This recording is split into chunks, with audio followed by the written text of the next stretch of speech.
Hello viewers, welcome to today's video. For the first half of the video, I thought I'd treat you to the camera audio. We didn't have any camera last time, so I thought I'd give you face and camera audio before halfway through the video realising and deciding to just use regular microphone audio, which is what you can hear now. At some point this week, it'll be fine, viewers. At some point, I don't even know how I managed it. That's the worst bit.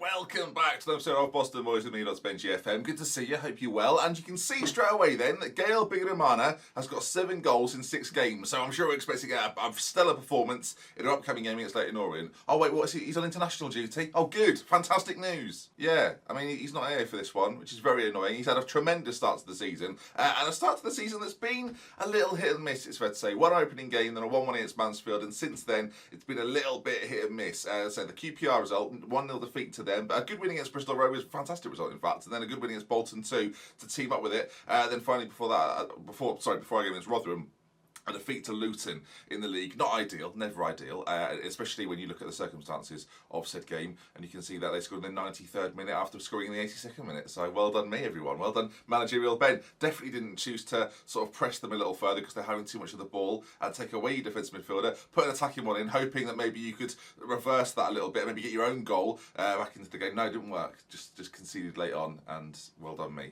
Today then, Leyton Orient and Bradford City. Let's run you through the team then for this first game in particular. A few people critical of Joe Allen being used as the box-to-box midfielder, so instead I'm going to use Mercer Mazzala. Yeah, you see, you're not going to get what you want. Chris Stevens, sadly for us, is also out injured for the moment. He's out for a few weeks with a twisted ankle, worse than a bruise, generally speaking. So we're going to have to play Gelhardt out on that side, and Dale has come through the middle. Until Marky Fletcher proves that he can start scoring goals on a consistent basis again, I'm not playing him. And it should be noted as well that Gelhardt and Dale so far this season, 6 goals between them, which is quite good. So let's see how we get on then. Burton will be in goal, France, Nelson, Raggett, Seddon, Vidal, Johansson, Allen, Alabusu, Gelhardt, and Dale up front. Let's see if they can do the business. Ciro Vidal and Joe Allen in the same team. This is what we're here for, viewers. This is what we want. They've got quite a few regions in their side. Marcus Sheldon up front, who looks pretty average but quite quick, and Jamie Payne, a similar story. Of course, our bench is quite strong though, so if things aren't going our way, we can turn it around. League table-wise, I didn't even show you, so you've got no idea. You can see there, we're in 5th position. Walsall top it at the moment, with Norwich and Lincoln just behind. Maybe I'll play Lincoln in tomorrow's episode as well. You can see there then, Walsall top of the tree. You've got Norwich and Lincoln just behind. Portsmouth, Peterborough, Bolton in that mix as well. And ourselves on 11 points with quite a few sides. As it's a free kick to us, forgetting what the rules of football are, viewers. Vidal puts it in, we head over. Shambles there, don't know what was going on. Let's see if we can get the ball back here. So far, I mean, that's a lovely ball to Sheldon, who's got the pace to get beyond our defence and not apply the finish, which goes in line with his attributes. He's very, very quick, but technically not that good. So another free kick. Vidal puts it in. It's almost like a corner as we cannon off the bar. I think it was Vidal to Joe Allen, which is the dream. Corner, though, to Leyton Orient. Now they swing it in. Nelson heads clear. That's something he's very good at. As the shot comes in again, another post has been rattled. The crossbar and the post today getting battered. So at half-time, Leyton Orient 0, Boston United 0. I'm going to keep it exactly the same. We're having a lot of possession. We're having slightly more chances. I'm going to even say they've been the better side and send them straight out for the second half. Of course, at some point, you do have to think about the players that you can bring on to maybe change this. System-wise, I don't think we're unlikely to change it. And based on the average ratings of both sides, as I say, we are having slightly the better. We're edging it just as Dale gets it back to Rob France. We've not seen too much of him so far in this game. Alabusi to Joe Allen. Oh, yes, Joey Allen with the finish. The Welsh wizard, the Welsh Xavi looking like Perlo. Joe Allen with his first goal of the season. Alabusi with the assist, something I didn't think I'd be saying in this series at all. You can see it starts with a France throw-in. Him and Dale combine on that side. He plays it inside, does he, to Alabusi, who lays it off for Joe Allen. And you can see here, look at that strike. Lovely from Little Joe, and gives us the 1-0 lead. Little Joe is not something I will continue to call him, I don't think. Nearly an hour gone though. We've got a few options off the bench, of course. Wardle's there, Kirby, Fletcher as well to get involved, but Vidal swings it in towards Nelson. It's a penalty, surely. The referee points to the spot, and a chance for us to double our advantage. Vidal's going to step up for this one and hopefully bang it into the back of the net. Will he? He will. Arturo Vidal didn't even bang it, placed it into the back of the net. His second goal of the season, I think a second penalty as well. Already proving, viewers, to be a fantastic transfer despite his lack of running. Free kicks, penalties, he's on them all. So much technical ability. Look at that. Boston United 2 against Leyton Orient and Joe Allen and Vidal, the goal scorers. What's not to like? Sean Raggett, it's hit the post again and it's been cleared eventually. It's all 6s and 7s at the back there for Leyton Orient. We've not seen him do a massive amount. So Charlie Dale's going to come off for the main man, Marky Fletcher. Can this episode or this first game be topped off with a Fletcher goal? Here we are, France throw-in. We've seen this before. Marky Fletcher with a nice bit of hold-up play towards the back post. Cleared to Joe Allen. Is he going to go for 2? This time it's blocked. A penalty! Another penalty! And we already know that Vidal will take it. Can he double his goal tally for this particular game? He steps up, number 23. Can he make it 3-0 Boston United? Of course he can. Another great penalty. Sends the keeper the wrong way. And this is getting a bit bizarre, more bizarre by the game, isn't it? Let's face it. Vidal with the finish, though. Lovely to see. And there you are. Look, celebrating wildly. Him and Joe Allen just loving life. What are the odds? Not long left to go. There's an argument to say could have made a couple more changes, but we're in cruise control right now with a game in a week's time as well. Everything's looking pretty rosy. Final chance of it. Marky Fletcher's decided he's coming on to take set pieces now. It's played in, but that'll be that. The referee calls it. We find ourselves in 4th position now as we beat this Leyton Orient side 3-0. Alright, 7 days' time, Biggie Mano will be back, but it's almost this weird. Biggie Mano has played particularly well because Joe Allen and Vidal have come in and caused all sorts of problems for him. In fact, that they should be taking his spot, really. Scored 7 in 6, goes with international duty. They both play well, knowing they've got an opportunity to do something. When he comes back, did we get him in the team?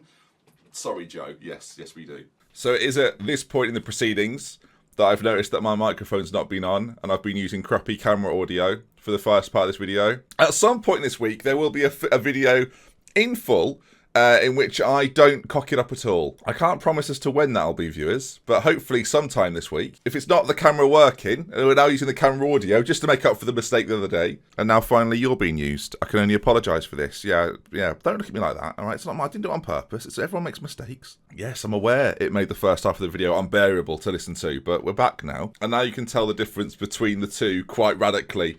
And I apologise for that. I didn't spit on you. Don't give me that, all right? Don't give me starting me cheek, all right? We're very in close proximity, all right? I'm not saying some saliva didn't come out and land on you, but I didn't spit on you intentionally. I do wonder if I'm the first YouTuber to have a conversation with his pop filter and microphone. Okay then, gang, welcome back, and we've made that change. Biggie Man has come into the centre for Joe Allen, and let's see how we get on then. Callum Burton, Rob France, Curtis Nelson, who's been a bit of a star so far. I mean, we don't really highlight him all too much. Came in last year, didn't really feature all too much, but you can see physically very good, really good mental attributes, and that heading ability really is something to behold. Let's see if he can do the job for us today. Then Raggett and Seddon will be beside him. Vidal just in front with Johansson, Alabuso on the right, Gelhardt on the left, and Dale continues up top through the middle with Biggie Manny, as I say before, replacing Joe Allen in the centre. He's been in fine form. Up front, they've got Tom Blake, who, again, pacey and can finish, but not that much more technical ability. They've got Woods on this side, and are they just quick players in this division that can't do anything like crossing? All right, then, we are in the orange and black. They are in the blue and white. Let's do the business, viewers. And now you can hear me slightly better. This is nicer, isn't it? Sorry about that, again. Apologies. I mean, corner played in, and Dale heads on goal, but no, not this time. Although 20 minutes gone, and we actually are continuing a little bit of pressure. Alabuso racing towards the goal and shoots and doesn't score, but a decent save. Forcing chances, though, that's what I like to see, especially when Alabuso goes on a little run of his. Biggie Mano puts the corner in towards Dale, but no, too far, and it'll be a goal kick. We've got to try and stay in these playoff positions. Early part of the season, a couple of defeats in there, a couple of draws, so yeah, we've got to try and keep these leaders. Walsall, an unlikely leader in this division, are looking pretty good, but a corner to be played in, it's going to be Bradford to do it. Cleared away again. Nelson wins everything in the air. That 15 heading ability in this division really does seem to make a difference, as Hunt's getting closed down. Johansson gets it off him, and now Gelhardt with a chance to run at the back line. He's surely got to switch it. Look at the option. Alabuso on this side. Can he find him? He keeps going. He looks for Alabuso. Vidal's there, the late arrival. How has he run that quickly to get there? I expected him to be crossing the halfway line, but he's come from absolutely nowhere. Maybe pace is not a factor. Is that Vidal there running through the centre? It is indeed. Look at him go. His arms are going for it like nobody's business. Great finish on the volley as well. What technique from the lad. As, yeah, Arturo Vidal makes it 4th goal of the season. What a signing. What a signing. Biggie Mano now, he's got the pace and agile ability to make a difference in this midfield that Joe Allen is perhaps lacking. There's certainly pace and dynamism from Biggie Mano that you don't get with Joe Allen, but there's not necessarily the composure that you get with Joe Allen. So, you know, you've got to weigh it up like that. I mean, don't all dance like it, viewers. I mean, come on, get out there, get in the clubs and do this. Everyone will love it.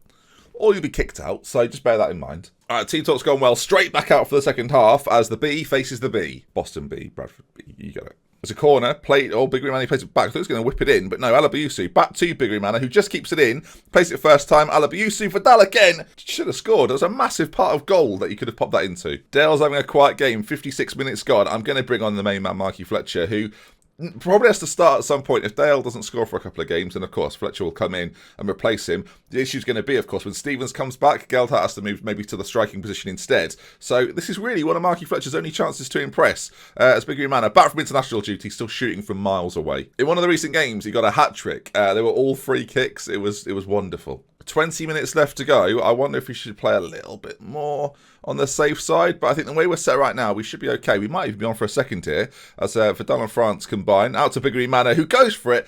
Oh, I expect him to score. We can see how he builds from the back. Look, Burton plays it to Raggett. This is how we start every move. I don't really focus on this so much. I'll focus on when we go forward, but you can see it from that goal kick about how we get the ball out and work moves pretty regularly. The support of the fullback as Geldhart, though, decides to go on his own, cannons it off the post. Very impressive.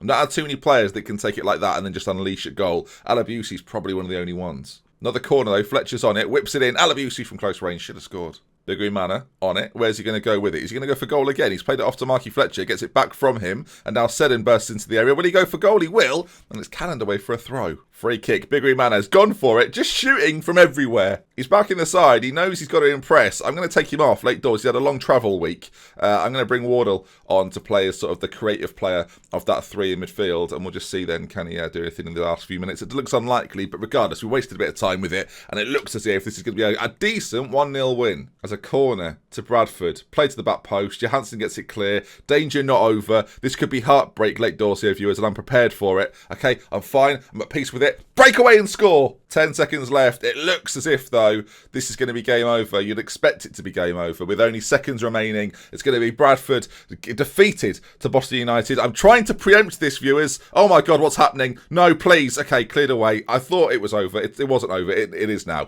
Boston United 1, Bradford City 0. And we get 2 wins out of 2. Lovely stuff. Well done, lads. Good stuff. Well played, everyone.